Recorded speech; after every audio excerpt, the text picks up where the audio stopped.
Welcome to Learn Laws, where knowledge is power, not legal advice, just for education. Need real counsel, don't roll the dice. Always speak with the license to serve me. Welcome to Learn Laws. I'm James White here with Easler, and today's topic is going to be covering Florida land trusts. Now, the reason why I said Florida is because each state has their specific requirements, right? And Florida is very unique when it comes to land trusts. So the question is, Andrew, can land trusts really protect your privacy, your ownership privacy? Well, in some ways, yes. In other ways, no. So when it comes to post-judgment enforcement proceedings, so let's say you've already got a lawsuit, they went to trial, they got a judgment against you, there is really no privacy, right? You are going to be obligated to disclose your interests in any asset that you still have control over. And when you do that, you have no privacy. And I think that's the biggest misconception when it comes to land trusts, in my experience, right? So when I'm purchasing property or I'm working, just giving some real estate investors just general advice on the street, they're like, "Hey, James, have you ever heard about Florida land trusts? You know, I heard they protect your assets, and you know, you don't have to disclose to creditors and so forth." And you know, the first thing that comes to my mind is you always have to disclose every interest you have in any kind of asset, because if you don't disclose it, that opens you up to a lot of liabilities, right? So what kind of liabilities? So say I have my property and land trust, right? I get sued, not from an operational perspective, the front end, but the back end. Personally, I get sued by some other, issue.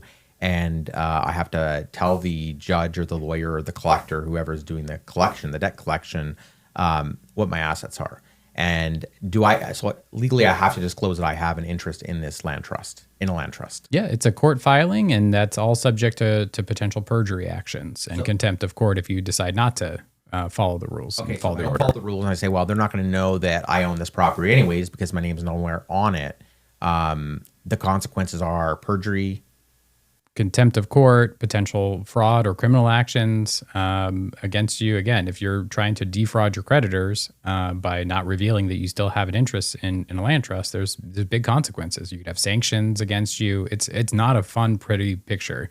But it is fun for the debt collection attorney, of course. Yeah, for sure. And that's what I think that's the biggest misconception that I want to put up front here is the fact that, yes, you can put your property into a land trust, but yes, you also have to disclose it when it comes to some sort of creditor, suit or some sort of lawsuit. Now, from the operating side, obviously, if the land trust owns the property, right? Yeah, that's different. That's right? different. So if the tenant's in the property, I just want to make sure I'm right thinking the way I'm thinking. Is if a tenant owns if tenant's leasing the property from you, and it's the ownership's in a land trust, and there's something that happens there, obviously hopefully you'd have insurance that would cover a lot of these liabilities. But say they don't, the land trust would then be liable. As long as the land trust is the landlord, then the liability for any operations that are arising out of that real estate can only be are going to be limited to only that asset and whatever the land trust owns. So that's a big misconception I wanted to clear up. And that's, I think, one of the biggest misconceptions I think I hear all the time is, hey, if I get sued, my property is going to be protected because nobody knows I own it. And little do people know. And the reason why I think people don't know this is because when somebody does have a land trust, they're never really tested properly, right? Meaning that they might settle out of court before it goes to trial or before it goes into depositions and so forth and discovery. But when it goes into discovery, that's when they find interesting things because they say, "Hey, look at this bank statement. Where did this $500,000 go?" And what's your answer going to be? It went to buy lunch at McDonald's. No, you're gonna say, "Well, I bought this property."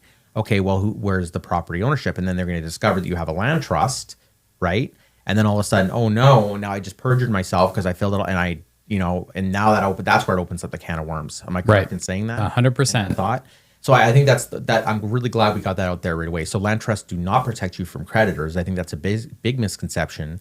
But personally, in my opinion, I think it would be a deterrent, and I think that's what people maybe should communicate instead of communicating the other side is it's a deterrent. And maybe explain what that means. Yeah. So let's say you get into a car accident and the other side thinks that you're at fault.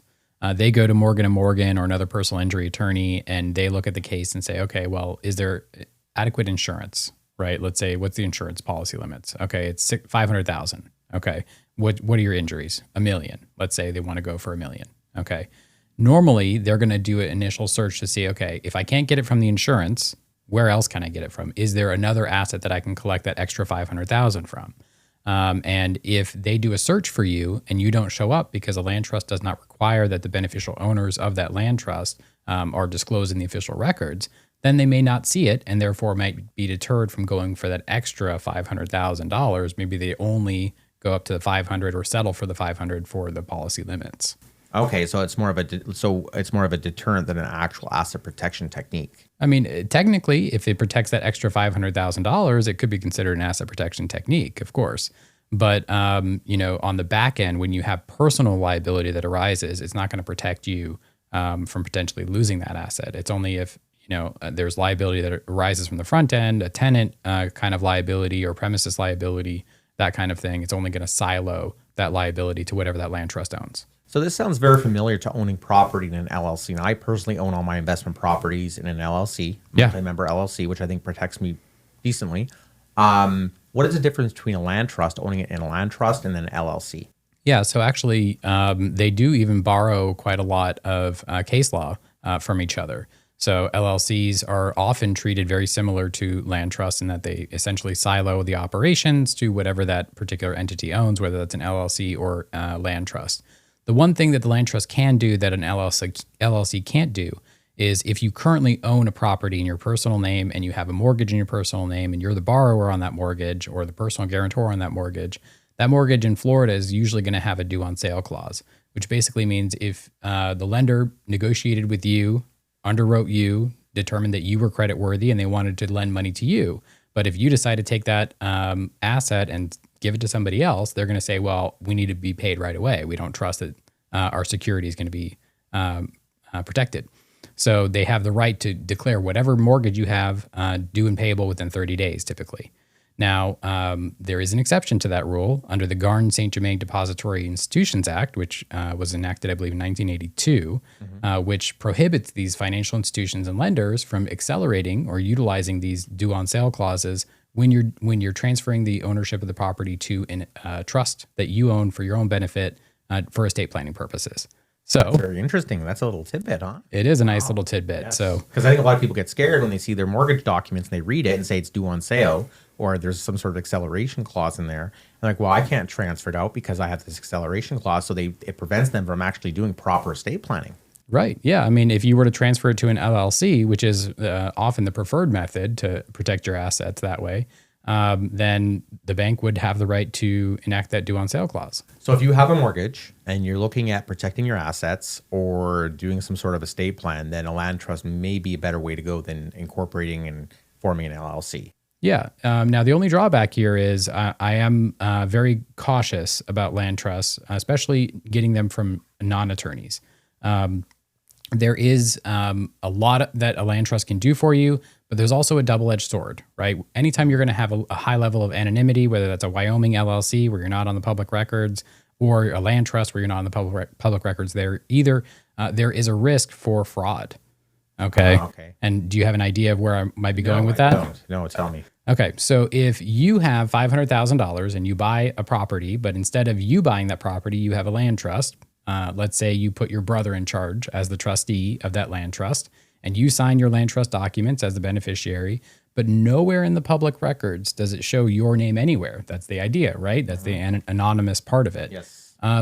What's stopping your brother from creating his own version of that land trust and saying, now I am the trustee and the beneficiary, and this is my property?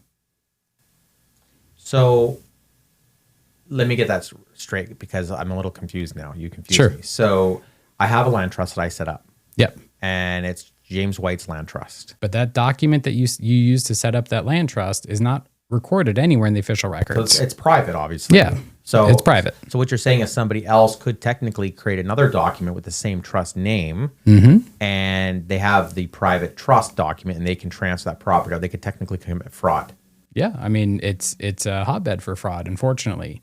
So That's very interesting. I never thought about the fraud aspect of it. So now this brings me to the next question, and this might be relevant, irrelevant. So if you're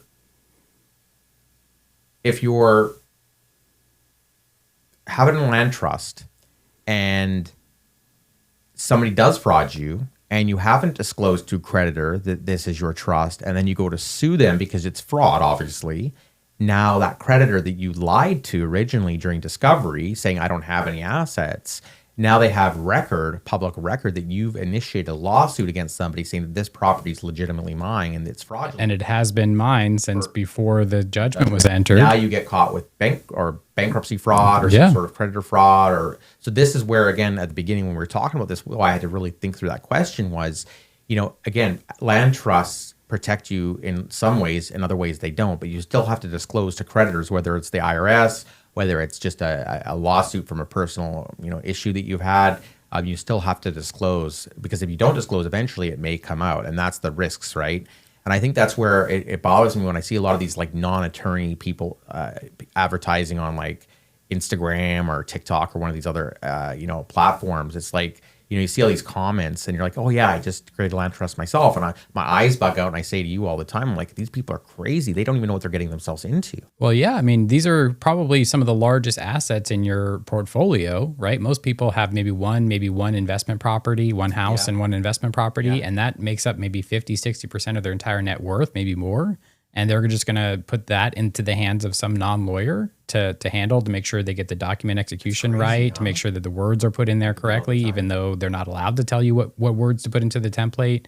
And then they also have to make sure that the deed was executed properly, because there's obviously deed execution requirements and important extra things that we have to do for trusts. Yeah, so it's very important. So obviously highly recommended to use an attorney. And I know you're an attorney and I don't want to sound biased here, but non-lawyers are just not the people to go to if you're trying to create a land trust or do any kind of estate plan, right? And sometimes as an entrepreneur myself, I get tempted by the cheaper price, right? Because I'm like, why would I pay an attorney, $1,500, whatever, $2,000 to create something for me when I can do it online for like $299?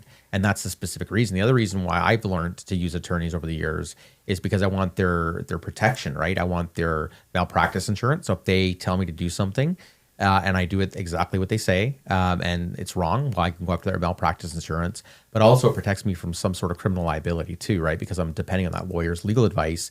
And that's why people don't understand why lawyers charge so much. First of all, there's a lot of reasons why they charge, so much, but that is one of the main reasons. You're getting that protection, right? Yeah. So it's really like an insurance premium when you think about it. Just make sure that when you are working with an attorney, that they do have that malpractice insurance, because we're not required to. So attorneys are not required to have malpractice. Correct. So that would be a question when you hire an attorney, whether it's, in Florida or anywhere, just say, hey, do you have malpractice insurance? I know it might sound a little weird to ask an attorney that, right? And the attorney might pique their interest.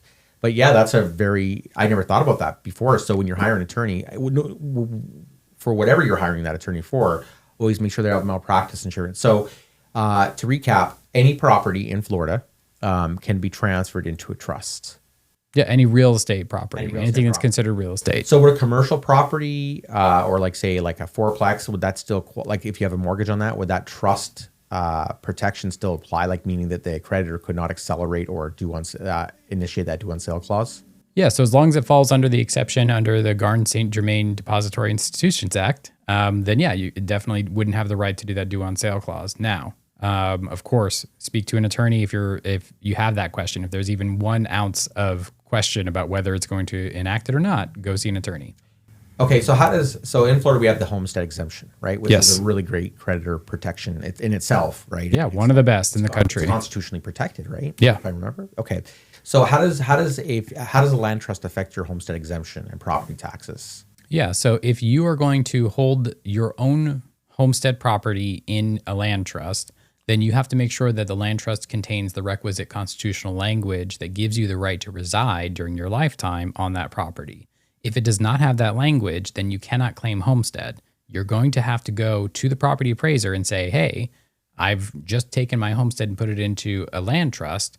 Here is a copy of the land trust, or the first page of the land trust, the page in the land trust that gives me the right to reside in that property, and then the execution page. They make a copy of that and then update the records.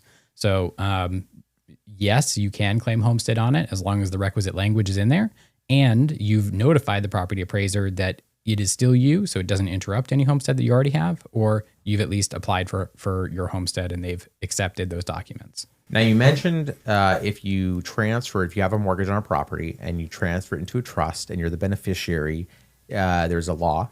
What's the statute called? The federal law? The Garn-St Germain Depository Institutions Act. And that means they cannot enact the due on sale clause or accelerate your mortgage if you're the beneficiary of that mortgage. Yes. Is that for investment properties and also personal property? Or is that just for one or the other? Do you know?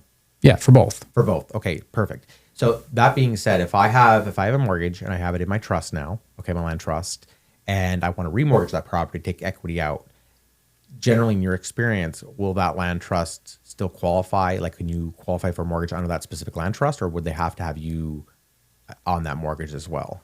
Yeah. Yep. This is where theory and practice meet. Yes. So in theory, there's nothing under federal or state law in the state of Florida that prohibits a lender from lending to a land trust. However, 99% of lenders in the state of Florida will require you to convey it out of the land trust into your personal name or the name of the borrower that's going to be borrowing, whether that's a LLC or you individually, before they issue that mortgage. And then once you get that mortgage, you can always put it right back into the land trust. So this is where creditor protection comes in again, right? At the very beginning, again, a lot of people say, oh, you can, protect yourself from lawsuits and creditors and, nobody knows you own the property. And like you were just saying, if you're a very wealthy person and you're never going to remortgage your property again, maybe a land trust is right for you, right? Maybe it's not. But if you're an average investor like me and you need to remortgage your property occasionally, pull out equity to do other deals or whatnot, you don't really get that privacy anymore when it's already in the land trust. Then you have to refinance, transfer it out of the land trust in your personal name, and then transfer it back. Well, now you have public record that you own that property. Even if you originally took title under the name of the land trust. So even if you originally take title under the land trust and you want to refinance it later, most banks or lenders will make you transfer it out of the land trust to your personal name, right? And then transfer it back to the land trust. And so that breaks the chain of title essentially, and now you're exposed. So that's where, again, when you listen to these DIY people online, it's like, oh, land trust. They don't understand the little nuances that go involved. And there's more than we can discuss on this podcast. I just want to make sure that's clear. We can spend 8, 10 hours, 15, 20 hours. I learn about land trust every day too, right? So what about FIRPTA? Foreign investment, what's it called? Foreign investment. I don't even know the full name of it. But anyways, we'll call it FIRPTA, right? FIRPTA, yeah. That's basically, in essence, where a foreign buyer buys a piece of property in the United States and they sell the property and there's a withholding tax. I don't know is it 10 or 15%? It depends on the value of the purchase price. Okay. So if it's under $1 million right now, and this is 2025, right? Things can change. Yeah. Then it's 10%. So if it's under $1 million, it's 10%. If it's over $1 million, it's 15%. Interesting. So do land trusts protect foreign investors from paying FIRPTA? Not at all. Not at all. So if you're a foreign investor, you have a land trust here in, say, Florida, and that trust owns the property, you sell that property, you still have to have that withholding tax. Yeah. So one thing that a lot of people don't know is that unless it's unless the buyer is purchasing it for a home, their own personal residence, and it's under $300,000, then the buyer of the property, not the seller, is the one who's responsible for withholding the FIRPTA. Interesting. So the seller's responsible for holding the buyer. The buyer. So if you are Canadian and you own property in the state of Florida and you put it up for sale and you sell it for $600,000, I'm the buyer. I have bought this house for $600,000 from you. Yeah. I am responsible to pay the tax for withholding the FIRPTA withholding. So if you don't, if the seller doesn't, if the seller is foreign, and by default you are assumed to be foreign unless you prove otherwise, and the buyer is supposed to withhold that tax because it's a foreign seller. Correct. And what happens if they don't withhold the tax? They're in trouble with the IRS. Wow, that could be a big problem. I never knew that. That's very interesting. That's very, very a lot of people assume that it's the title company, the closing agent. Most often they do it for the buyer, but not always. So that's not their responsibility. That's crazy. So that brings me to the next topic, and that's probably another episode when it's 100%. So I'm going to buy property. I have lots of cash. I'm independently wealthy. I want to buy a bunch of property and land trusts, right? What kind of language should I include in my offered purchase? Yeah. So on your contract for the purchase, you're going to have either you're going to be yourself as the buyer and then have the right to assign it to a related party, or just if you already have the land trust created before you do the offer, which is the ideal, then you want to make sure that the purchaser on that contract is the land trust that you've already created. So you want to make sure the purchaser's on the contract of the land trust you've already created. So make sure you have that land trust created prior to making it. That's the ideal, because what's going to happen is if you do your own personal name, then you could be potentially personally liable for completing that contract, even if you assign it after you've signed the contract, but before you close. And that could affect the title, the closing process, because if it's in your personal name and it goes through all the title process, they have all the documents prepared and so forth, and all of a sudden you decide, hey, I want to change it to land trust. You have to check the box that says, hey, this contract's transferable. Assignable, yep. Assignable on the actual as is purchase contract. And then you have to also call the title company. And then if you don't have your trust formed, you'll need to form that trust before you can take title. So it could open up a can of worms. And when you're talking security deposits and whatnot, and you get a seller that says, hey, you said this is not assignable, you have to take in your personal name. I mean, I would think most sellers would be, as long as the transaction is going to go through, I think they're going to be more comfortable with it. But some sellers say, no, you have to take in your personal name or I get your deposit, right? Yeah. Or, I mean, for worst case scenario, maybe you had financing lined up and it fell through and now you're in breach because you didn't have a financing contingency. You don't want to be personally in breach. You want the land trust to be in breach. So the key is make sure you get your land trust created prior to buying real estate. Once you decide to purchase a property with a land trust, make sure it's under the trust name, not your name, obviously, and make sure all your documents are in order, because the title company will probably want to see that private trust agreement, essentially. Yeah. The other thing that you want to consider with regard to purchasing property under a land trust is insurance. Yes. So insurance is a terrible thing. It's a dirty word here in the state of Florida. We are in an insurance crisis still, no matter what we're trying to do to fix it. But it is a big problem. And a lot of these coastal properties, the only insurer that you can get is often Citizens. Yeah. And Citizens will only insure properties for residential use, not for commercial purposes. So if you have, let's say, an LLC that's a trustee for your land trust, that's a commercial entity, your insurance company may not want to bind a policy to the land trust. So always talk to your insurance agent before you acquire a property in the name of a land trust or transfer property into the name of a land trust. That actually makes a lot of sense to always. So make sure you talk to your lender if you're going to do another land trust. Make sure the land trust is pre-qualified, not you. Correct. Or like you said earlier, you may have to buy it under your personal name, then you can transfer it out, but that defeats the whole purpose of a land trust. So then the other thing I hear all the time is, hey, land trusts can help me avoid probate. So can a land trust help people avoid probate? And are there any other alternatives? Because I know with my LLC, I have a multi-member LLC. I have my operating agreement that I paid you to draft, and that helps me avoid probate, right? Yeah. So it works the same way as a land trust, but it's an LLC. So can land trusts help people avoid probate? And is an LLC maybe better? Yeah. So the answer is yes and maybe. Okay. Okay. It depends, right? It depends. Yes. It's so properly drafted land trust with named beneficiaries and contingent beneficiaries will avoid probate for that particular asset. It is only supposed to deal with that one asset or whatever assets you put into the land trust. So it's not going to help you with anything else that's outside of it. But it will definitely avoid probate with regard to whatever assets it owns, as long as you name a proper person or category of people and it's drafted properly. So is that why a lot of foreign buyers want to take, because I get this question 3 times a month, right? Hey, I'm in Germany or I'm in Canada or, the United Kingdom. And, I'm told that, I should take all my ownership in a land trust in the United States. Why would a foreign person want to do a land trust? Or is that common for you?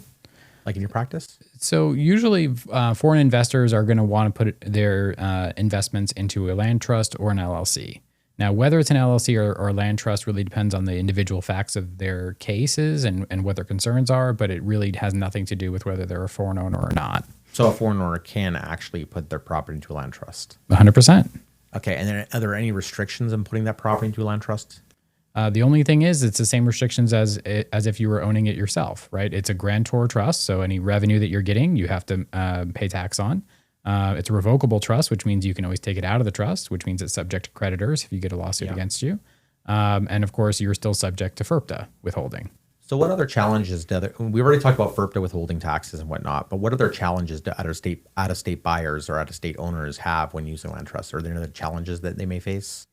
The big thing here, probably the most common challenge is insurance. right? Because most of foreign buyers are not living in it as a primary residence. It's treated as commercial use, and therefore getting insurance for not only a commercial investment, but also a commercial investment that's in a trust, it narrows the field on what insurers are going to want to do business with you, because it is a little bit tricky to word those policies. That makes sense. So I think that the key concept here is, I think land trust is okay, right? I don't think they're bad, but I think it depends on specific situations, right?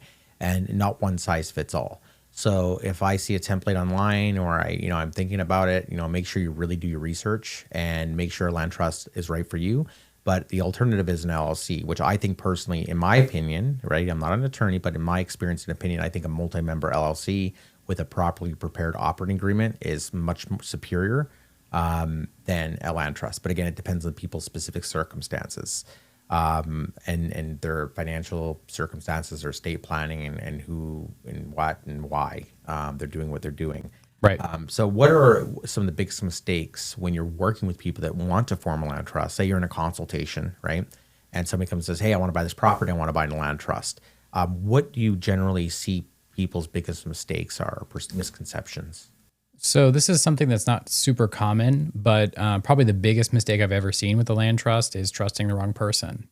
So there are a lot of people out there who act or present themselves as real estate investment gurus, and they're providing legal advice, which is unlicensed practice of the law in the state of Florida. It is a felony.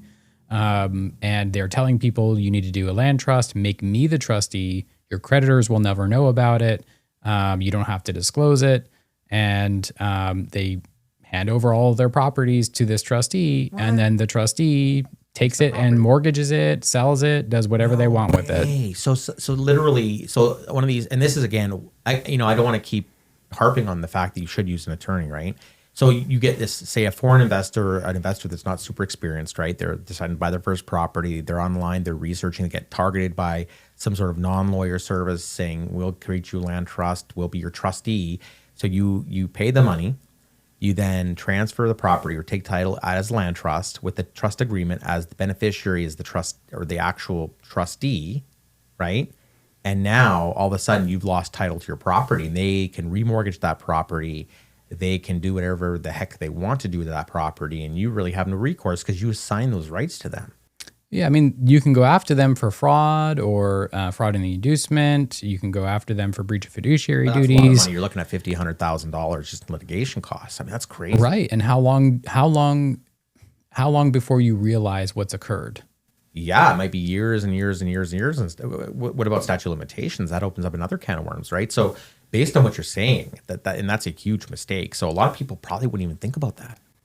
There's a lot of people, here in the state of Florida, especially in Central Florida, we have a lot of people who are very trusting, right? They haven't grown up in a survivor mentality, so they're not on the defense all the time like people from New York City, right? Yeah. And so down here, somebody comes to them, they look like they're wealthy, they drive a fancy car, they got the big gold watch, whatever it is. Yeah. They are telling them, hey, you can be successful like me too. I'll help you.